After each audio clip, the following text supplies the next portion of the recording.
Ayan guys, sobrang dami ng bunga ng ating talong. Ayan oh. Buti hindi siya natumba ng bagyong Christine. Mga isang araw guys, ito ay ating puputihin na. Ito pa oh. Ayan, medyo maliliit pa lang. Ayan, meron pa rito. Mga isang araw putihin natin ito. Ang ganda ng kulay niya oh. White at violet. Ito naman yung ating tanim na sili.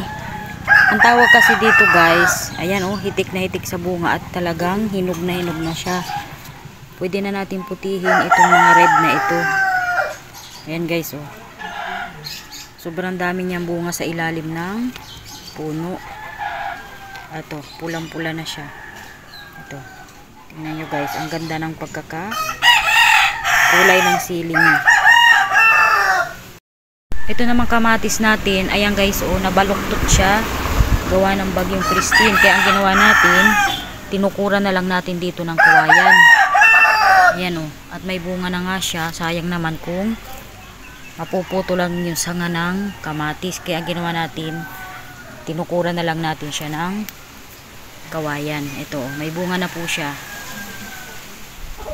Ayan. Ito naman yung ating labuyo. Ayan guys, hitik na hitik sa bunga. Mga hilaw pa lang. Buti hindi siya natumba ng bagyong Christine. Hindi siya na tawag dito ay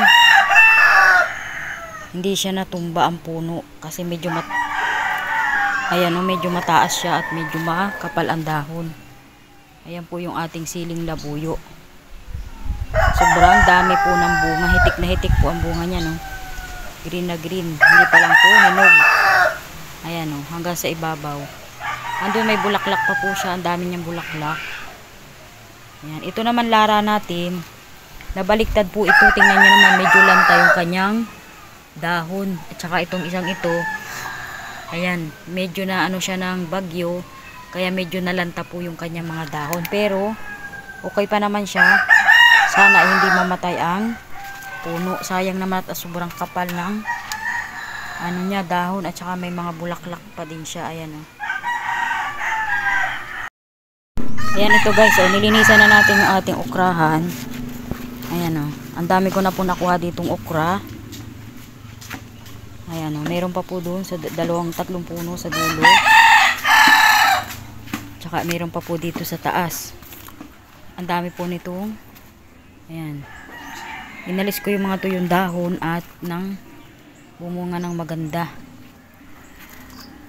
Ayan o, ang daming puno. Meron pa po dun sa dulo. Ayan, nilinis natin at nang gumanda ulit ang bunga. Ito. Ayan. Hindi po sa 10 puno yung tanim nating okra. Marami ulit tayong puputihin. Kaya lang, papuputilaan natin kahapon. Sa mga isang araw naman ulit tayo puputi. Ayan o, mayroon na naman o.